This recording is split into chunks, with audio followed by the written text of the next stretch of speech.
What's going on, everyone? Welcome back to another edition of Pistons Daily, where you can find daily content covering all things Detroit Pistons, Monday through Friday. As always, I am your host. My name is Kyle Garrison. I'm over on Twitter at Kyle Garrison2, where I talk all things Detroit sports. So head over there, give me comments, questions, concerns, episode ideas. I'd love to hear from all you guys. Shout out to everyone who tunes in every single day. We are on the road to 2,000 subscribers. So if you haven't already, hit that subscribe button to help support the channel. And with that being said, let's jump into a Tuesday edition of Pistons Daily. So the first thing that I wanted to talk about is our underrated skill of the day, underappreciated skill of the day, just regular skill of the day, whatever it may be. We're all over the place with this segment so far. I just wanted to touch on Tobias Harris's efficiency inside the arc. And I don't say this is underrated because we know he's a great mid-range shooter. He's great at the rim. Struggled a little bit from three-point range last year, but what he brings to the table inside the arc, the volume with which he can score, like I said, from the mid-range, from the block, from the rim, as well as other areas on the court as well, from the elbows, from the corner, and overall just the creativity with which he can score the ball is very important for this team, and it was very important last year, so I wanted to touch on it overall.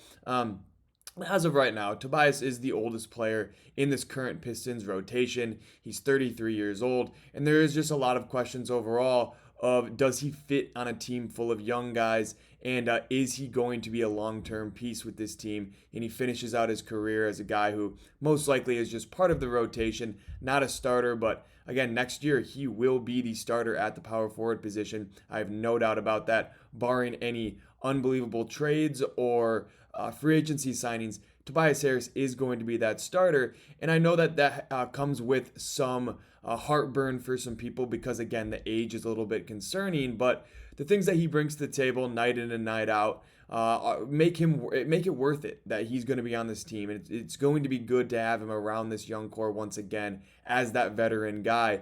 And he does have the ability to get a bucket when you need him to. He plays solid defense, and he really just does exactly what's asked of him. Doesn't try and do too much, and he's not going to stunt the growth of your young players, which is very, very important at this stage in their career. So I just like the fact that Tobias understands his role once again, like I said, and he plays it to perfection. The numbers also back that up as well. And when you're looking just at his overall box score numbers throughout the years and throughout his career, he's never shot under 45% from the field in a regular season. And that's very, very impressive. He shot 48% last year on 11 shots a night. And obviously his three-pointer was a little bit down compared to years in the past. He was at 34.5%, but his two-point numbers were up compared to the rest of his career. He was at 54.2% from two-point range, which was the third highest clip of his 14-year career at age 32. So there's no slowing down right now with his overall efficiency, like I mentioned, at the rim, from mid-range, from the corners, from the elbows, and the things that he brings to the table as a spot-up scorer and a guy who can really go get his own bucket are detrimental to the success of this team going forward, especially around a crew of young guys who you're not really super comfortable having them make split decisions late in the shot clock offensively, like Asar Thompson and Ron Holland and Jalen Duren, Jaden Ivey a little bit more, but right now it's Cade Cunningham and Tobias Harris were the two players that, late in quarters or late in shot clocks last year, they were the ones that were relied on to go get a bucket. And I think that'll be the case once again this year. And it's encouraging that Tobias Harris was, unbelievable and it was one of his best career years from two-point range last year. And I think that can increase into this year or bleed into this year per se, and really just allow him to be effective like he was last year. And again, looking at the efficiency doesn't always tell the whole story, but when you're looking at the advanced metrics as well, according to Cleaning the Glass, the Pistons were plus 2.8% more efficient from mid-range when Tobias was on the floor. They were plus 2.2% more efficient at the rim. Their team effective field goal percentage increased by 2.1%. So overall, the offense benefited from Tobias being on the floor despite his age 33 season approaching. And I expect to be that to be the case once again this year, like I mentioned, because he's one of those players who his game translates to the older age into playing a slower style pace of basketball. That doesn't really affect him. Last year there was not a lot of times where he was blown by a defender. It was a lot of slow play, backing down, lulling the defense to sleep, shooting over the top, getting fouled, and just utilizing that style of basketball that he's really had since he was a young player. So it's not just because he's older, he's adapting that part of his game. He really has been doing this for his entire career, and it's just kind of continuing to translate as he gets older, which I think a lot of people would have expected with just how he plays the game overall. But give me your thoughts in the comment section below on Tobias Harris. If you think that he can continue to be an effective role player for the Pistons this year, or if you would have rather seen the front office make an acquisition at that starting power forward position this offseason. Moving on, I wanted to touch on an article from Bleacher Report. Mo Dakhil over there at Bleacher Report dropped his 5 teams he expects to shock the league in 2025, and your Detroit Pistons were once again one of those teams. The other 4 teams in the article were the Clippers, the Magic, the Hawks, the Timberwolves, and then obviously the Pistons. And I just wanted to read kind of the overall description here for you guys in regards to the Pistons. I believe, what's his name again? Sorry, Mo Dakhil. So Dakhil writes, usually a young team like the Detroit Pistons would not be on this list, but with the weakened state of the Eastern Conference, the door is open for this team to shock the league again. The Pistons made a massive 30-win leap last year. New coach JB Bickerstaff established a culture and put a plan in place that saw them lose a tight first-round matchup to the New York Knicks. Cade Cunningham took a step in his development. He made his first All-NBA team, averaging 26.1 points, 9.1 assists, and 6.1 rebounds. The offseason was a bit difficult for the Pistons as they lost Dennis Schroeder to the Kings, and Malik Beasley's future is up in the air with him caught in a gambling scandal. To offset those losses, Detroit added Karis LeVert and Duncan Robinson. One of the Pistons' biggest additions is already on the roster. Jaden Ivey missed most of last season with a broken fibula. In his 30 games, he did show real promise, averaging 17.6 points a night, shooting 40.9% from 3 on 5.2 attempts. It might be a reach to think that Detroit can be a shot contender this season, but if Ivey can provide that production for a full season, Cunningham continues to ascend to stardom, and Asar Thompson takes a leap, the Pistons have a chance to shock the world.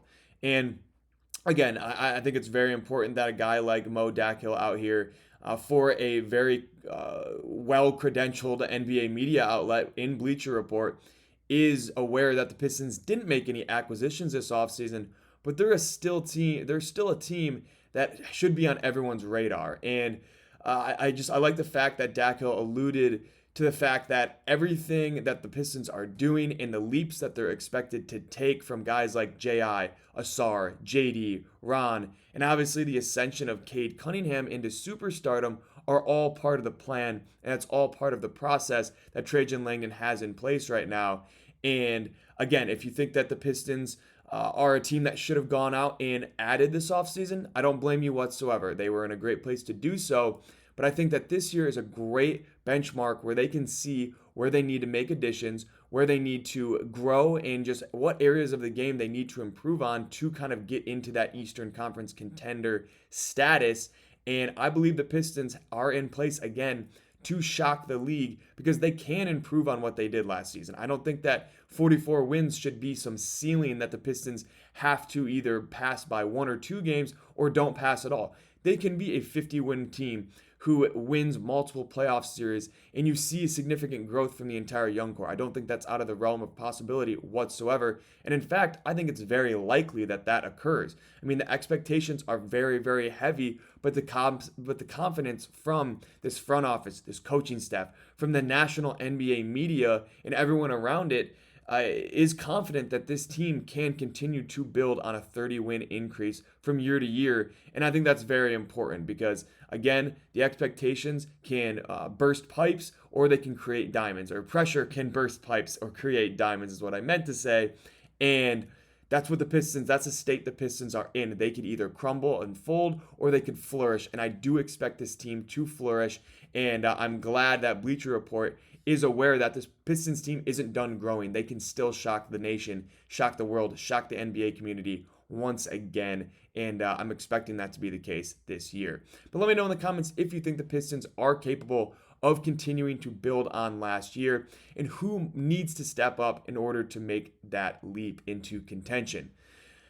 But another topic I wanted to talk about, just another article from a credentialed NBA media outlet, and that is ESPN. Zach Crom wrote an article about the stat that could swing every NBA team's 2025-2026 season. And the Pistons, I think this was a really, really cool article. So if you haven't gotten a chance, go check it out. It's Zach Crom at ESPN. And his stat for the Pistons was the number 2. And I'll just read you guys why he wrote that. So he says, even as the Pistons made a leap this past season from a league worst 14 wins to 44 wins and a hard-fought playoff loss, Cade Cunningham, Jaden Ivey, Asar Thompson, and Jalen Duren played together in just 2 games for 5 total minutes. Because of various injuries and rotation decisions, Detroit's 4 most important building blocks, all 23 or younger, essentially went into an entire season without sharing the floor. Add in number 5 pick Ron Holland, and the quintet of recent lottery picks never played together. So even as Detroit makes some substitutions in the veteran portion of its rotation in 2025-2026, Malik Beasley, Tim Hardaway Jr., and Dennis Schroeder out, Karis LeVert and Duncan Robinson in, there is still plenty for the Pistons to discover about their hoped-for long-term core. Is Ivey's small sample 3-point improvement real? Can Ivey and Thompson help lift some of Cunningham's heavy offensive burden? Where does Holland fit in after a quiet rookie campaign? So I think this was a really interesting article. Again, like I said before, not just for the Pistons, but for every team. I like to dive into numbers, and I didn't know that this was the case. I did not know that the young core had only 5 total minutes together in 2 games, and that's very eye-opening. I've talked about it a lot. The Pistons have seemingly always had 1 to 2 injuries in their young core for the last 3 to 4 years. And again, to start off the season, you didn't have Asar Thompson last year. You lost Jaden Ivey once Asar Thompson was able to come back healthy. But right now, it looks like everyone is going to be healthy for Game 1. And I'm very, very excited to see how Asar Thompson and Jaden Ivey can mesh together, like Crom mentioned. And again, what we saw from Asar Thompson and what he brought out of Jalen Duren defensively, maybe that will be the same with Jaden Ivey. Who knows? It's not like Asar Thompson is a power forward who can moonlight as a center, and that's why he was able to help Jalen Duren defensively. No, Asar Thompson was guarding power forwards, he was guarding guards, he was all over the place. So I could see a world where he increases Jaden Ivey's defensive ability overall, and that could be very, very fun to look forward to this year. Also, Cade and Jaden Ivey have barely been on the floor together in Jaden Ivey's first 3 years in the league, Cade Cunningham's first 4. They're both entering year 5 and year 4 respectively, and this could be a huge year to see them kind of mesh together. They're both fully healthy. Everyone around them is healthy, and they're a true Eastern Conference contender. So that could be something to look forward to this year. And if this core does remain healthy, which, we hope and we pray that they do, and, if they do play a majority of games together, a full year sample size of their production is exactly what Trajan Langdon needs. Like I said, they can evaluate the weaknesses of this team, and you can go address those needs either at the trade deadline or in the offseason. But at the end of the day, it's not like they're putting to this team on the court saying, we're going to win 20 games, we're going to see what we have. No, this is a team that could still win 50 games and have some holes. There's no doubt about that. But at the end of the day, when you are able to see them all mesh together on the floor at the same time, you add in guys like Harris and Duncan, like Crom mentioned, he's absolutely right. This Pistons young core is, only played so much time together. They have an untapped ceiling that we haven't seen before, and that's going to be very fun to watch unfold this year, especially with year 2 of JB Bickerstaff. You have more good vets to fill some holes, And you really have built yourself a championship team. Again, it's just a matter of if everyone can stay healthy, if they can all mesh together, and what that looks like going forward. But I am confident in the blueprint this team has put forward, and now it's just a matter of what that final product looks like. And I'm confident that it's going to look very good. And it looks like Zach Crom over at ESPN is also in agreement. But let me know in the comments or over on Twitter your thoughts on the Pistons' young core playing all together for the first time to start off the 2025 season, what you're most excited to see, and who you think is going to take that next leap. But before we wrap things up, I wanted to touch on a 2024 redraft I saw from Sam Vecini over at The Athletic. I'll just read you guys the top 10 real quick. So coming in at 1, Stephon Castle. Number 2, Zachariah Risacher. Number 3, Jared McCain. Number 4, Reed Sheppard, which we've talked about Reed Sheppard on here. I'm very surprised he's this high. 5, Donovan Clingan. 6, Matas Buzelis. 7, Ron Holland. 8, Zach Edey. 9, Jalen Wells. And 10, Khalil Ware. They don't even have the number 2 pick, Alex Sarr, until number 11.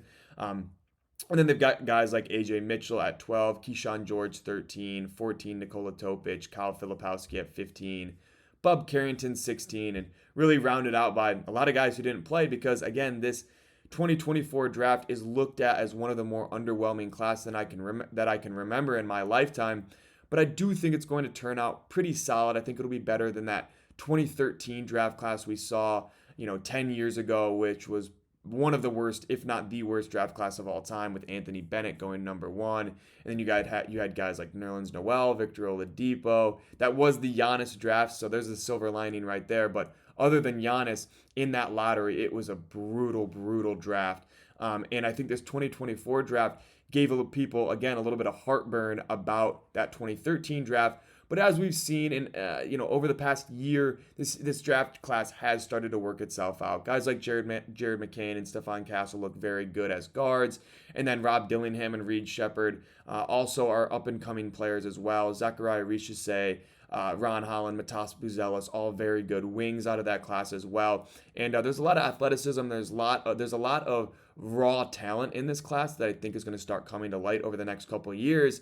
And I think Ron Holland is one of those guys. Again, this is a very, very hard class to redraft, so I don't fault Vecini whatsoever. But, after 1 year, it's very hard to see what these first rounders look like. And again, a lot of them didn't play significant roles because they were on pretty bad teams. I mean, Matas Buzelis got an extended role at the end of last year because the Bulls were bad. Alex Sarr really was the starting center for the entire year for the Wizards because they weren't very good.